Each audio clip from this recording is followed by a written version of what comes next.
오늘 하나님의 말씀은 로마서 10장 13절에서 15절 말씀입니다. 로마서 10장 13절에서 15절 말씀.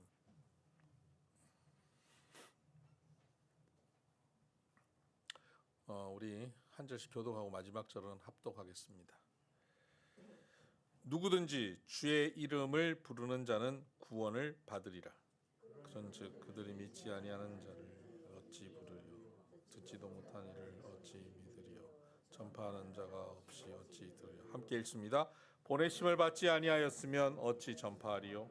기록된 바 아름답도다. 좋은 소식을 전하는 자들의 발이여 함과 같으니라. 아멘. 오늘 이 말씀으로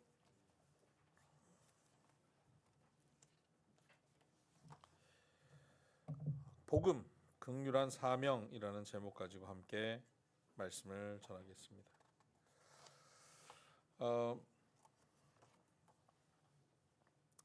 지금 우리는 복음에 대한 말씀을 로마서를 통해서 계속 함께 나누고 있는데요. 복음, 오늘은 그 원리에 대한 말씀을 좀 나누려고 합니다. 최근 이란전으로 인해서 우리는 매우 안타까운 마음을 갖게 됩니다. 그런데 이 이란전을 통해서 여러 가지 뉴스를 접하다 보니까 되게 흥미로운 걸 좀 알았어요. 전쟁과 관련돼서 뭘 알았냐면 중국이 스텔스기를 개발하게 된 사건에 대해서 알게 됐어요. 중국이 어떻게 스텔스기를 개발했을까 했더니 바로 과거에 세르비아 전쟁 때 미국의 스텔스기가 추락한 적이 있어요. 그걸 가져다가 중국이 다 분해해서 원리를 파악한 거예요. 그래서 스텔스기를 개발해냈다는 겁니다. 그걸 잘 뜯어보면 원리가 보인다는 겁니다. 저도 이번 주에 뭔가 원리를 발견한 게 있었어요. 주중에 있는데 김용 집사님이 찾아온 거예요. 낮에 집사님 바쁜데 웬일이냐 그랬더니 여기 등을 갈려고 왔대요. 등이 좀 흐려져가지고 흐려진 등들을 좀 갈겠대요. 요 앞에 3개, 맨 앞에 여기 하나 간 겁니다. 새롭게. 그래서 등을 갈려고 왔구나. 보니까 형광등을 안 갖고 왔어요. 형광등이 없어요. 그래서 형광등이 없는데 뭘로 가나 했더니 여러분 여기 안에 형광등 들어있을 거 아니에요, 그죠? 이걸 뜯었어요. 뜯었더니 영 안에도 형광등이 없어요. 집사님 뭘 가져온 여기 요 판, 네모난 판을 들고 온 거예요. 판을 교체해요. 판 그 자체가 등이에요. 몰랐죠. 저는 형광등을 바꾸는 줄 알았어요. 이런 원리가 있구나. 이것도 모르고 지금까지 지냈구나. 요즘은 저 판을 바꾸더라고요. 원리를 깨달으니까 조금 더 이런 거구나 하고 좀 밝히 보이더라고요. 복음에도 원리가 있습니다. 구원의 원리가 있어요. 근데 그 복음의 원리가 오늘 10장에 다 나와 있습니다. 10장에는 복음의 원리, 구원의 원리를 쫙 펼쳐놨습니다. 그걸 좀 오늘 우리 같이 한번 살펴보려고 합니다. 9장에서 우리가 지난주에 살펴봤던 말씀 중에 핵심은 긍휼이죠. 하나님께서 우리를 긍휼히 여기셔서 우리를 구원하여 주셨다. 그래서 우리를 선택하여 주셨다. 야곱을 선택하여 주신 것처럼 오늘 우리도 선택하셨다. 그게 우리가 잘나서가 아니라 하나님의 일방적인 선택하심이다라는 말씀을 우리 같이 나눴고요. 그 선택함으로 우리가 하나님의 자녀가 되고 구원받은 백성들이 되었다는 것이죠. 그래서 여러분 그 원리를 보여주는 사진을 하나 보여드릴게요. 좀 뒤에 잘 보이세요? 이 중간에 보면 긍휼의 내재화라고 되어 있죠. 긍휼이 우리 가운데 있는 겁니다.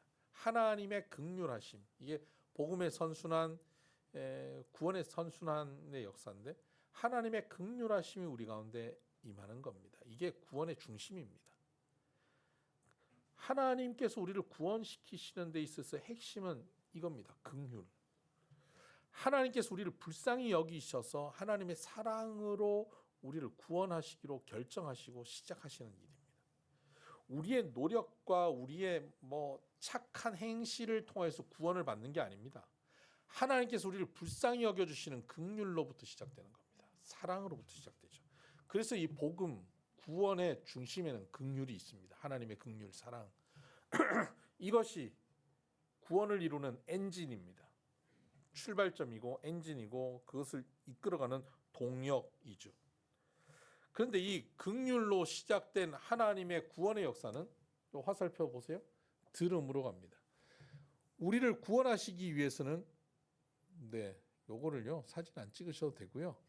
이따가 카톡방에 하나 올리라고 하겠습니다. 하나님께서 우리를 긍휼히 여기시면 우리에게 진리를 들려주십니다. 하나님의 그 진리를 우리가 깨달을 수가 없는데 감춰져 있던 그 진리를 보여주시는 거예요. 이 계시하신다는 거죠. 들려주십니다. 그걸 듣게 되죠. 들음에서 뭐가 나죠? 믿음이 나는 거예요. 들음에서 믿음이 납니다. 믿음이 나면 믿음을 가진 자들이 어떻게 하죠? 예수님을 주로 시인합니다. 마음으로 믿어 입으로 시인합니다. 시인하니까 그 사람은 구원을 받는 겁니다. 구원받는 백성이 되죠. 보통 다 여기까지입니다. 이게 예수 믿는 모습이죠. 우리가 예수를 믿는다는 것은 말씀을 듣고 마음으로 믿어서 입으로 시인을 구원받았어요. 그 다음 뭐 합니까? 구원받았으니까 이제는 천국 다 보장받았죠. 천국 보험 다 확실하게 들었습니다. 그죠? 그러고 나니까 그 다음 뭐 합니까? 그러면 이 땅에서도 구원받은 사람은 하나님의 자녀답게 사는데 자녀답게 사는 어떤 삶의 모습의 변화가 아니라 더 풍성하고 풍요롭게 사는 길, 기도하고 응답받고 사는 길, 그걸 생각하는 겁니다. 그래서 구원의 자리에서 그냥 안정적으로 평안하게 사는 삶, 이게 복받는 삶이라고 생각하고 거기 머물러 있어요. 근데 그렇지 않습니다. 구원받은 사람은 그 다음 단계로 나아갑니다. 구원받으면요 긍휼의 내재하러 갑니다. 긍휼이 더 풍성. 하나님이 날 이렇게 사랑하신다고? 내가 뭔데? 내가 뭐라고 하나님 날 이렇게 사랑하시지? 하고 하나님의 긍휼하심이 내 안에 가득 채워집니다. 그 긍휼하심으로 채워지면 하나님의 마음으로 나아가게 되죠. 하나님의 마음으로 나아가니까 하나님이 주신 사명을 감당하게 됩니다. 그 긍휼하심으로 아직 긍휼하심을 알지 못하고 느끼지 못하고 선택받지 못했다고 생각하는 사람들에게 나아가서 긍휼을 전하는 겁니다. 보냄받은 것이죠. 사명자로 보냄받아서 그것을 전합니다. 선포합니다. 선포하면 그 선포가 하나님이 내게 주신 사랑을 선포하는 것인데 그 긍휼함이 선포됨으로 상대에게 들려집니다. 그러면 그 말씀을 들음으로 그는 또 믿고 시인하고 구원을 받습니다. 구원받은 사람은 또다시 하나님의 긍휼함으로 가득해서 보냄받고 선포하고 선포를 들음으로 믿고 시인하고 구원받고, 이것이 무한 반복되는 겁니다. 이게 바로 복음의 삶이고 복음의 원리입니다. 하나님은 이 복음을 통해서 하나님의 긍휼하심이 세상 끝까지 증거되기를 원하는 겁니다. 모든 사람을 구원하시기 위해서 하나님은 이 복음의 선순환의 무한 루프를 돌리기를 원하시는 거예요. 근데 우리가 여기에 순종하지 않고 그냥 내가 구원받았다, 내 개인의 구원에 딱 머물러 버리면 안 되는 것이죠. 복음의 원리가 여기서 멈춰지면 작동되지 않는 겁니다. 자, 이런 원리를 우리는 전체 그림을 가지고 한번 봤습니다. 이것을 조금 더 구체적으로 좀 디테일하게 보십시다. 하나님께서 우리를 불쌍히 여기셔서 우리에게 진리를 전하여 주십니다. 그러면 그 진리가 우리에게 들려지죠. 여기서 들음에서 두 가지의 요소가 필요한데요. 바깥에서 들려지는 들음이 있고 내면에서 들려지는 들음이 있습니다. 이 외적 부르심, 내적 부르심이라고 말하는 것인데, 신학적으로 외적 부르심이라고 하는 것은 성령 충만한 누군가가 하나님의 마음으로 긍휼함을 입고 나에게 와서 복음을 증거하는 것, 이게 외적 부르심입니다. 이것을 하나님의 성경을 우리에게 잘 전하기도 하고요. 또 어떤 경우에는 성경 다 잘 몰라요. 그런데 한마디로 교회 가자. 교회 가니까 좋더라. 그것도 외적 부르심이에요. 뭐 복음을 깊이 있게 설명 안 하고 예수님에 대한 깊이 설명도 없고 하나님에 대한 설명도 없는데 자기의 고백이에요. 자기의 선포, 확신의 선포. 나 교회 가니까 좋더라. 너무 좋더라. 당신도 나하고 같이 교회 가서 함께 이 은혜를 누렸으면 좋겠다라고 선포하는 겁니다. 그러면 그것이 내게 들려지는 거죠. 근데 그게 들려질 때 귀로는 들려지는데 마음으로도 들려져야 되거든요. 근데 마음으로 들려지려면 어떻게 해야 되냐면 내 마음의 귀가 열려야 돼요. 그건 내가 연다고 여는 것이 아니라 하나님이 그때 내 마음의 귀를 열어주셔야 열려요. 근데 주로 언제 그 귀가 열리냐면 우리는 굉장히 고집스럽기 때문에 아무 때나 안 열립니다. 그 고집이 딱 꺾일 때 열리는데 주로 그 고집이 꺾이는 게 언제냐면 사업 망했을 때, 건강 잃었을 때, 자식놈들 속 썩일 때, 뭐 인생의 고비들이 왔을 때, 이때 내가 내 힘으로 무언가 하려고 하는데 그게 안 됐을 때, 그때 마음의 문이 열립니다. 하나님은 언제나 우리 마음의 문을 열기를 원하는데 그 마음의 문을 내가 확 붙잡고 있다가 그 마음을 탁 놓을 때 하나님께서 그 마음을 열어주십니다.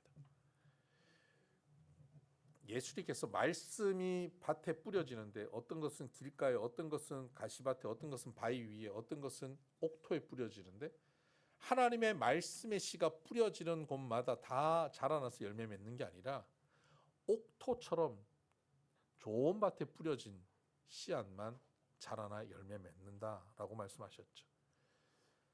길가에 뿌려진 것도 하나님의 말씀이고 돌밭에 뿌려진 것도 하나님의 말씀입니다. 그런데 그 하나님의 말씀이 능력이 없어서가 아니라 밭의 문제입니다.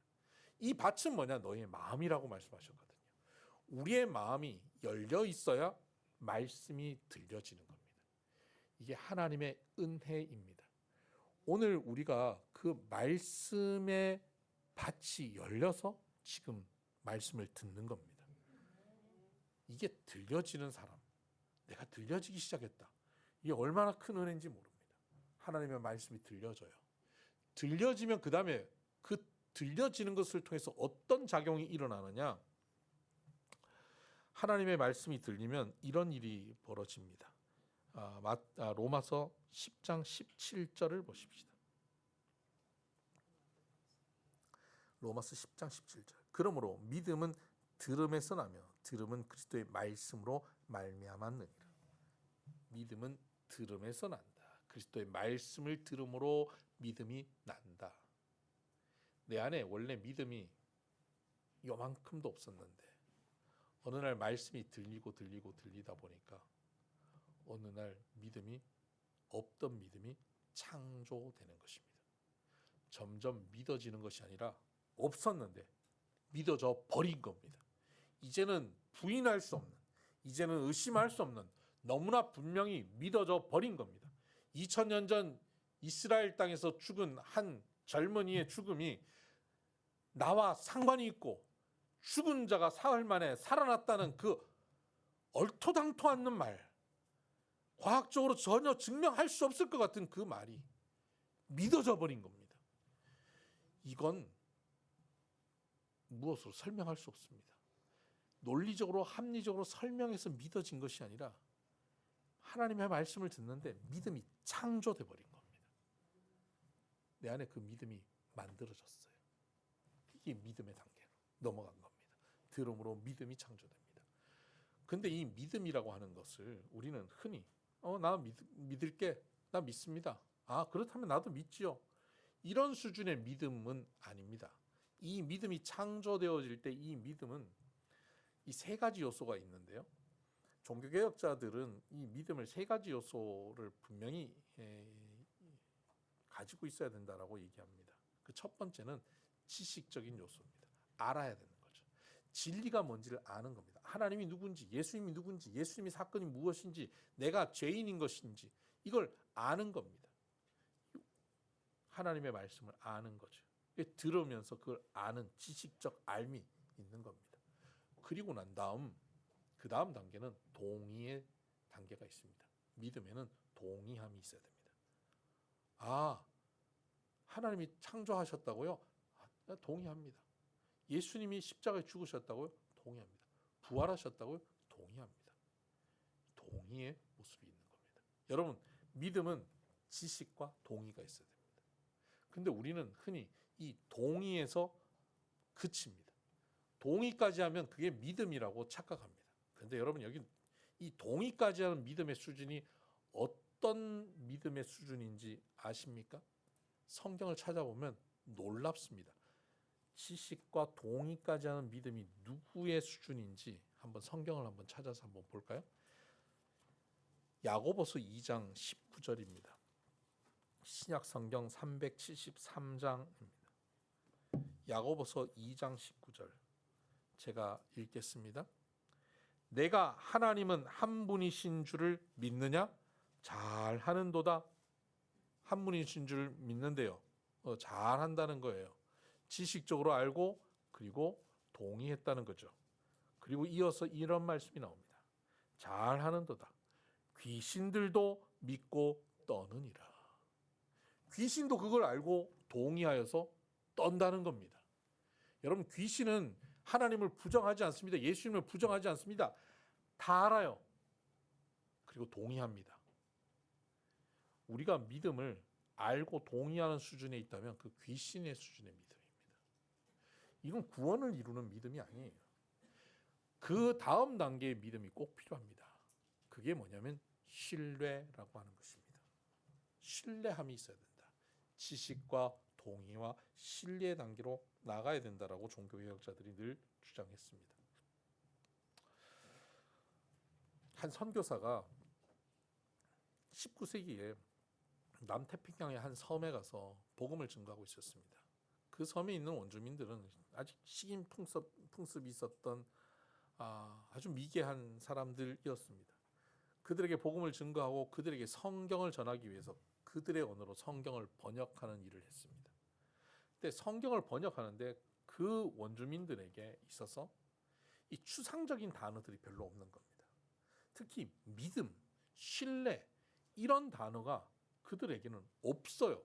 그 예수를 믿어라라고 할 때 믿어라라고 하는 단어가 없으니까 뭘로 번역할지를 모르겠는 거예요. 그래서 기도하고 고민하고 있는 중에 자기 숙소에 한 원주민이 딱 들어오는데 그 원주민을 보는 순간 그 원주민이 들어와서 의자에 털썩 앉는데 그 순간 지혜가 생겼습니다. 그리고 그 원주민에게 묻습니다. 야, 나를 봐라. 그리고 선교사가 의자에 털썩 앉았습니다. 그리고 다리를 땅에 두지 않고 발까지 들어 올렸습니다. 의자에 온몸을 맡겨버린 겁니다. 의자가 풀어지지 못합니까? 풀어지지 않을 걸 알고 믿고 맡겨버린 겁니다. 야, 지금 이 상태를 너희 말로 뭐라고 하지? 의자에 네 몸무게를 다 맡겼다. 의자에 네 몸무게를 다 실었다. 이렇게 표현한다는 거예요. 이거구나. 믿음은 이거다. 예수님께 네 몸무게를 다 실어라. 이게 믿음이라는 거예요. 그 원주민들에게 믿는다는 것은 너의 몸무게를 다 실는 것이다. 예수님께 너의 몸무게를 다 실어라. 너의 인생을 다 실어라. 맡기라. 이게 믿음입니다.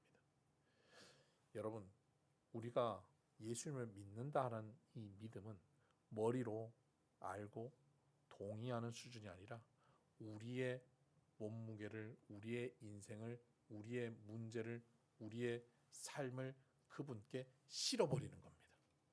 내가 싣고 가는 게 아니에요. 내가 책임지는 게 아니에요. 내가 내 문제를 해결해야 될 것처럼 사는 게 아니에요. 그분께 나를 완전히 맡겨버리는 것입니다. 이것이 믿음입니다. 하나님의 말씀을 들음으로 예수님이 나의 인생의 모든 것을 짊어지신다라는 것을 알고 그분께 내 삶을 맡겨버리는 삶.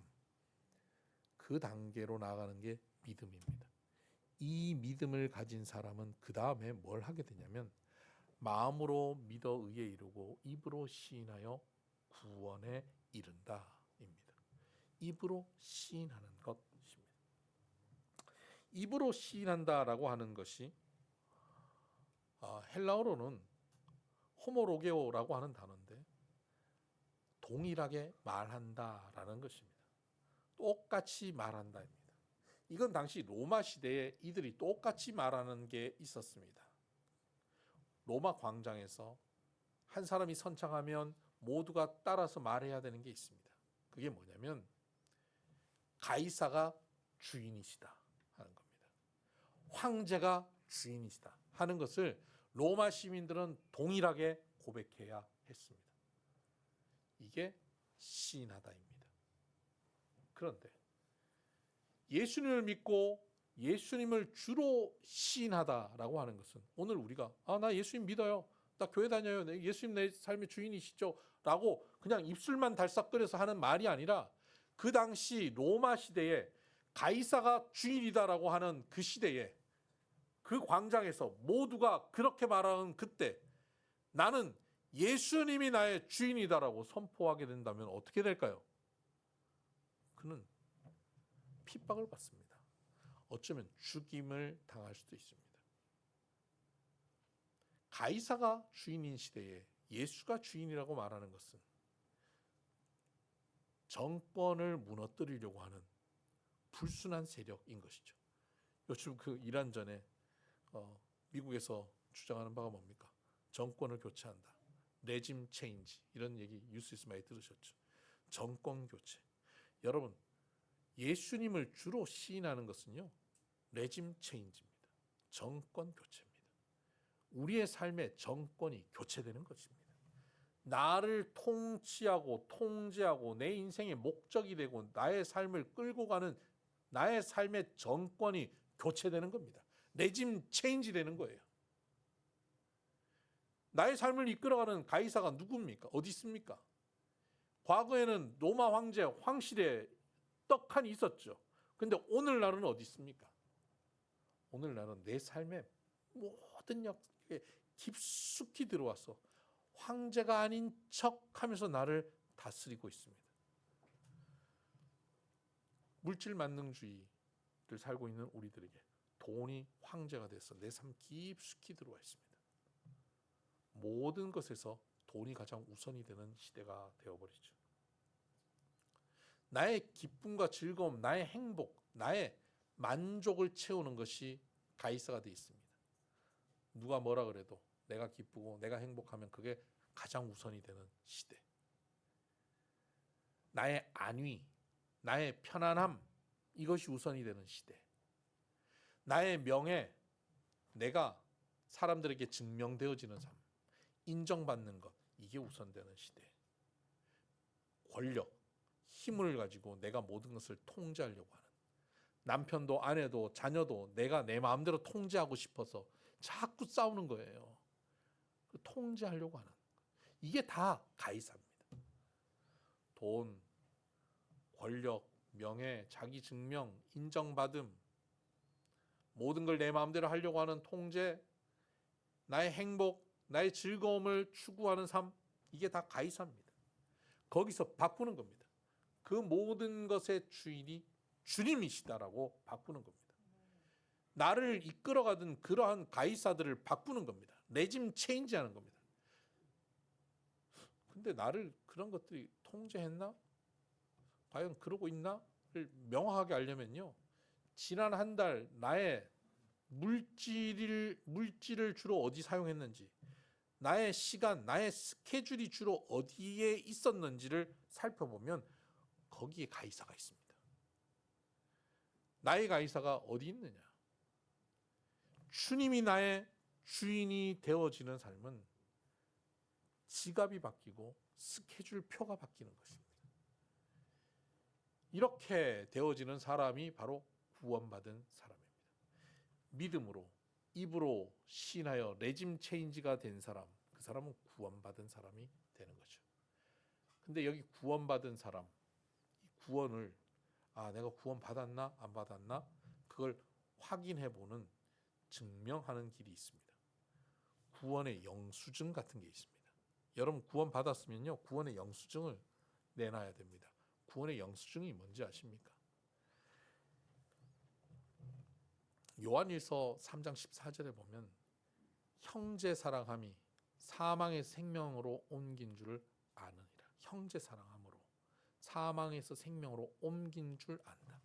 구원받은 것을 뭘로 아느냐?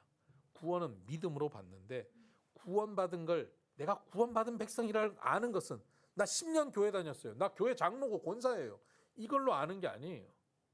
나 예수님 믿음으로 고백했어요. 이걸로 구원받은 걸 아는 게 아니에요. 그 믿음의 고백이 진짜인지 아닌지 어떻게 알아요?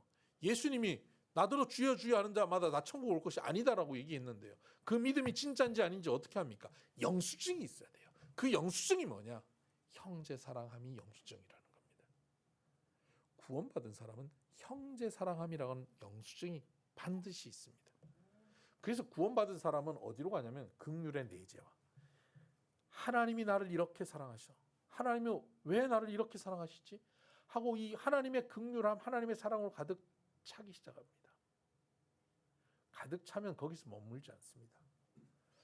마태복음 9장에 보면요. 예수님께서 백성들을 보며 불쌍히 여겼다. 긍휼히 여겼다라는 말씀이 나옵니다. 백성들이 목자 없이 방황하는 것을 보며 불쌍히 여겼다. 긍휼함이죠. 그 하나님의 긍휼함이 우리 가운데 채워집니다. 근데 예수님께서 제자들에게 이렇게 말합니다. 추수할 것은 많은데 일꾼이 없다. 너희들은 추수할 일꾼을 보내달라고 구하라. 제자들이 하나님 추수할 일꾼을 보내주세요라고 구했지 않겠습니까?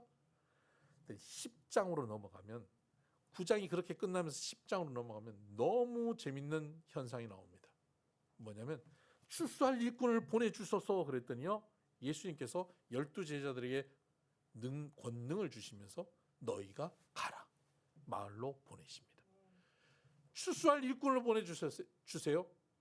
기도하니까 내가 그 일꾼이라는 것을 깨닫게 되는 것입니다.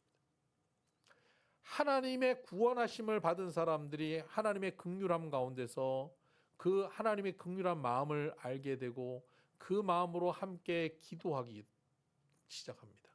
주변에 연약한 이들, 어려운 이들, 특별히 아직도 예수 그리스도를 알지 못하는 이들을 바라보며 긍휼히 여기게 됩니다. 그리고 그들을 위해 기도합니다. 기도하다 보면 우리가 바로 그들을 구원할 사람으로 서게 되는 것입니다. 하나님 저들을 긍휼히 여기시고 저들을 불쌍히 여기시고 저들을 구원하여 주세요. 기도하다 보면 그들을 향한 마음이 뜨거워져서 그 하나님의 긍휼함이 내게 임하는 거예요. 나를 충만하게 해서 전에는 그 긍휼함으로 내 마음이 따뜻하고 하나님 나를 왜 이렇게 사랑하십니까? 하고 그 긍휼함이 내 마음의 수준에 머물러 있었는데 기도하고 일어났더니요. 그 긍휼이 나의 손과 발로 옮겨집니다. 그리고 행동합니다. 나아가서 그들을 섬깁니다. 그들에게 찾아갑니다. 이것이 복음적 삶을 살아가는 모습의 표현입니다. 그리고는 나아가서 그들에게 선포합니다. 이 보냄받은 발이 아름답다라고 얘기했죠. 그 아름다운 발로 보냄받아서 그 다음 뭐 하냐면 선포합니다. 어떻게 선포합니까? 어떤 분은 그래요. 제가 아직 성경을 아는 게 별로 없어서 뭐라고 안 믿는 사람한테 뭐라고 얘기해야 되는 걸 어떻게 얘기해야 될지 모르겠어요. 그래요. 그냥 이 선포라고 하는 것은 내가 경험한 바를 확신에 차서 얘기하는 겁니다. 예수님께서 나면서부터 맹인된 자를 고쳤습니다. 그게 마음에 안 들어서 바리새인들이 그 맹인된 자의 입을 막 막으려고 해요. 2번이나 불러서 막 확인하고 입을 막으려고 합니다. 그랬더니 왜 나를 2번이나 불러서 이렇게 얘기하냐? 너희도 그분의 제자가 되려고 하느냐? 내가 분명히 아는 것은 나는 나면서부터 맹인이었는데 그분이 나를 눈을 뜨게 했다. 하나님이 보내시지 않고서야 이런 일이 있을 수 있겠느냐라고 말합니다. 이 맹인은요. 성경을 많이 아는 자도 아닙니다. 예수님에 대해서 깊이 아는 것도 아닙니다. 근데 그가 아는 것을 얘기합니다. 나는 나면서부터 맹인이었는데 그분이 나를 고쳤다라고 하는 자기의 경험을 말하는 겁니다. 이것이 선포입니다.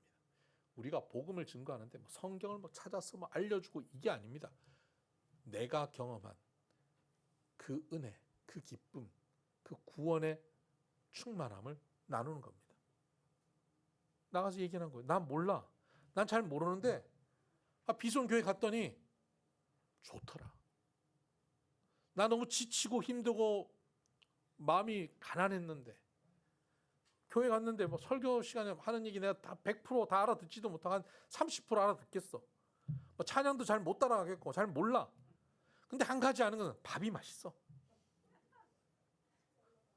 또 한 가지 아는 건 교인들이 밝아. 행복해.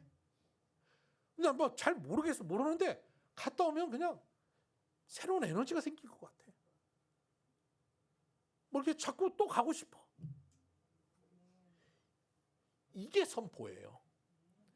그 기쁨과 그 확신함도 없는데 복음은 어떻게 전하는 거냐면 1. 이렇게 당신은 죄인입니다. 2. 예수님이 나를 위해서 십자가 지셨습니다. 이거 달달 외워서 자 잠깐 들어보세요. 당신은 죄인입니다. 내가 왜요? 그 힘이 없습니다.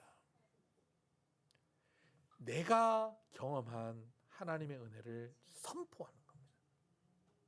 여러분 구원받은 사람으로 보냄받아서 선포하는 삶을 사시기를 바랍니다. 여러분의 선포는 지식적 선포가 아니라 여러분이 체험한 은혜를 선포하는 겁니다. 따라해보세요. 난 잘 몰라. 근데 좋아. 이거 선포하시는 거예요. 그렇게 선포하면 그림 계속 띄워주세요. 그러면 다시 그 선포가 긍휼로 나갑니다. 그 선포가 하나님이 사랑하신 것을 얼마나 감격한지 내게 주신 그 사랑이 그에게 전달되기 시작하는 거예요. 그냥 지식적 전달을 넘어서서 그 사랑이 전달되어지는 거예요. 그 긍휼함과 사랑이 전달되면서 그에게 들려지기 시작하는 거예요. 그가 들으면서 뭐가 나와요? 믿음이 나죠. 믿음으로 지식과 동의가 신뢰가 생기죠. 그리고 그가 시인합니다. 레짐 체인지가 일어나요. 주인이 바뀌어요. 그리고 그는 구원받은 백성입니다. 구원받은 백성이 머물지 않습니다. 그에 있는 하나님의 긍휼하심이 그를 또 동력으로 끌고 갑니다. 그는 기도하게 되고 그리고 복음을 들고 산을 넘는 아름다운 발이 됩니다. 그리고 또 선포합니다. 그 선포는 누군가에게 하나님의 사랑을 증거하게 되고 그는 또 듣고 믿음으로 나죠. 복음의 선순환, 생명의 선순환, 구원의 무한 궤도가 진행되는 것입니다.